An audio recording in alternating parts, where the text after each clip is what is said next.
भागवत का आजादी वाला बयान कांग्रेस में कोहराम, भड़के राहुल की फिसली जुबान, कांग्रेस में सियासी संग्राम। बात आजादी की आई, राहुल की इंडियन स्टेट से क्यों लड़ाई।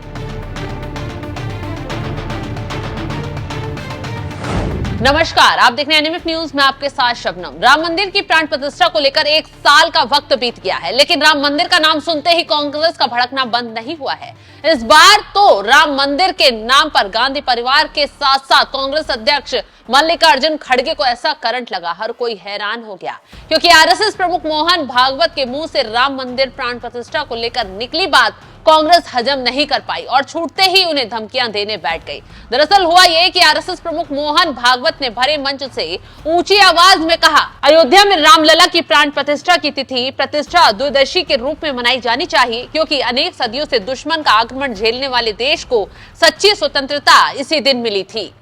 तो जैसे ही मोहन भागवत ने राम मंदिर की प्राण प्रतिष्ठा को लेकर आजादी का दिन बताया, कांग्रेस का कलेजा मानो छलनी हो गया। घर से बाहर तक कांग्रेस से बुरी तरह भड़क उठे। मौका चल रहा था कांग्रेस के नए कार्यालय के उद्घाटन का, लेकिन अपनी खुशी में भी कांग्रेसी मोहन भागवत के बयान को सुनकर खुश नहीं हो पाए। राहुल गांधी से लेकर मल्लिकार्जुन खड़गे दोनों ही उन्हें धमकियां देने बैठ गए। राहुल गांधी ने तो यहां तक कह दिया कि भागवत का ये बयान जो है वो देशद्रोह के समान है।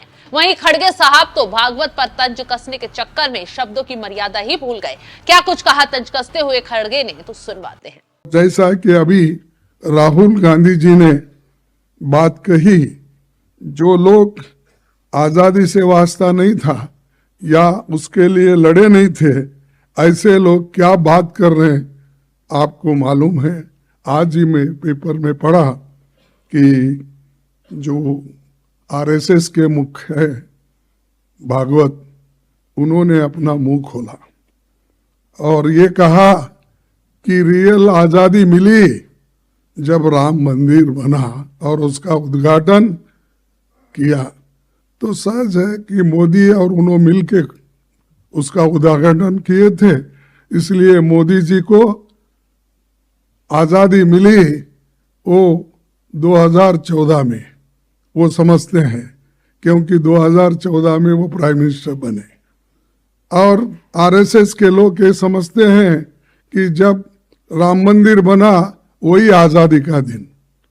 ये शर्म की बात है कि हमारे को आजादी मिली, आपको मालूम है, सबको मालूम है, 1947 में, और मुझे आजादी मिली 1948 में हैदराबाद में। तो आजादी मिलने के बाद भी अभी उसको वो स्वीकार नहीं कर रहे, तो इसका मतलब ये है क्योंकि उनको कोई दर्द नहीं, कभी लड़े नहीं, कभी जेल में नहीं गए, इसीलिए वो उनको याद नहीं रहता।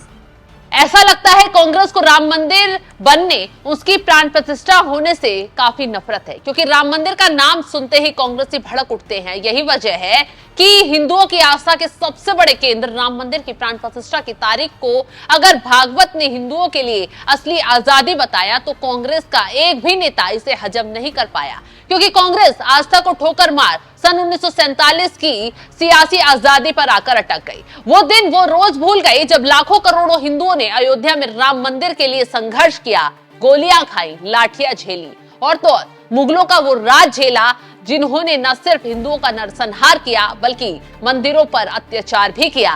मंदिरों को तोड़कर उनके ऊपर मस्जिदों का निर्माण करवा दिया। मुगलों का राज खत्म होने के बाद जब कांग्रेस जैसी पार्टियों ने देश पर राज किया, तो भी किसी मंदिर के हक में कांग्रेस आवाज उठाती हुई नजर नहीं आई। कार सेवकों ने जब राम मंदिर के लिए आवाज उठाई तो राजीव गांधी ही थे जिन्होंने उनकी आवाज दबाई। वर्षों के संघर्ष के बाद राम मंदिर की राह आसान हो पाई, मुगलों से देश को आजादी तो मिल पाई, साथ ही साथ प्राण प्रतिष्ठा की तारीख हिंदुओं की आजादी बयां करती हुई नजर आई। तो कांग्रेस इस दर्द को झेल नहीं पाई।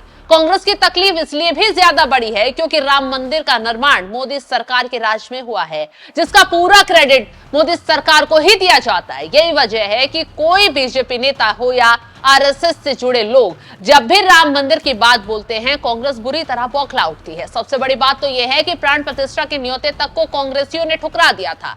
राम मंदिर की प्राण प्रतिष्ठा को 1 साल का वक्त बीत गया, लेकिन गांधी परिवार का कोई भी सदस्य या फिर कांग्रेसी अभी तक मंदिर दर्शन के लिए अयोध्या नहीं पहुंचा। जबकि राहुल गांधी तो रायबरेली से सांसद हैं। रायबरेली से अयोध्या की दूरी महज 126 किलोमीटर की है, लेकिन राहुल गांधी एक बार भी अयोध्या नहीं पहुंचे हैं।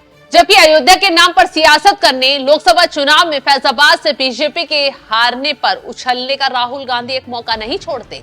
अभी भी मिल्कीपुर सीट पर उपचुनाव है, सपा ने प्रत्याशी उतार दिए हैं। राहुल गांधी को अगर अखिलेश की पार्टी के पक्ष में प्रचार करने, बीजेपी को घेरने के लिए बोल दिया जाए तो सबसे पहले वो अयोध्या में नजर आएंगे, लेकिन राम का नाम आएगा तो पूरी पार्टी के पेट में दर्द हो जाएगा। यही वजह है कि जैसे ही भागवत ने प्राण प्रतिष्ठा की तारीख को देश की आजादी का दिन बताया, वैसे ही राहुल गांधी बौखला उठे। भागवत के बयान को देशद्रोह बता दिया और कहने लगे कि हमारी लड़ाई बीजेपी और आरएसएस से तो है ही, लेकिन हमारी लड़ाई इंडिया स्टेट से भी है।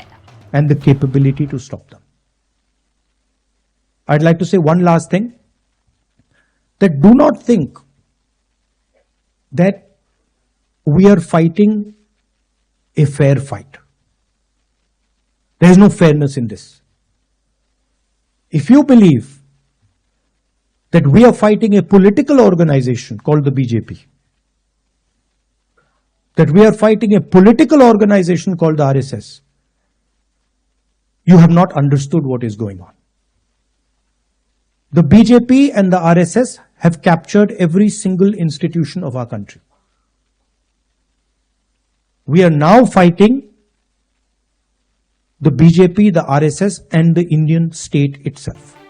राहुल गांधी भागवत को कोसने बैठे थे, अपनी लड़ाई बीजेपी और आरएसएस से बता रहे थे, लेकिन बोलते बोलते जुबान ऐसी फिसली कि सच्चाई बाहर आ गई। राहुल गांधी बोल गए उनकी लड़ाई बीजेपी आरएसएस के साथ साथ भारत राज्य से भी है। अब समझ ही सकते हैं कि राहुल गांधी किस और इशारा कर रहे हैं। राहुल गांधी के इस बयान से देश की राजनीति में कोहराम न बचे, ये कैसे हो सकता है? बीजेपी ने तुरंत इस पर पलटवार किया है और राहुल गांधी की असलियत को बाहर निकाल कर रख दिया है। आज कांग्रेस पार्टी राहुल गांधी ने सरेआम ऐलान कर दिया है कि बीजेपी मोदी से लड़ते लड़ते, बीजेपी और मोदी का विरोध करते करते वो देश विरोध में उतर आए हैं।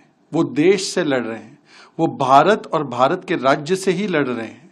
और ये कोई संयोग नहीं है, ये सोचा समझा प्रयोग और सोरोस द्वारा स्पॉन्सर्ड उद्योग बन चुका है। क्योंकि बार बार राहुल गांधी भारत तोड़ो के एजेंडे पर चलते हैं। ये वही राहुल गांधी है जो खून की दलाली कहते हैं सेना के शौर्य पर। ये वही राहुल गांधी और कांग्रेस पार्टी है जो surgical strike, Balakot air strike पर सवाल खड़े करती है।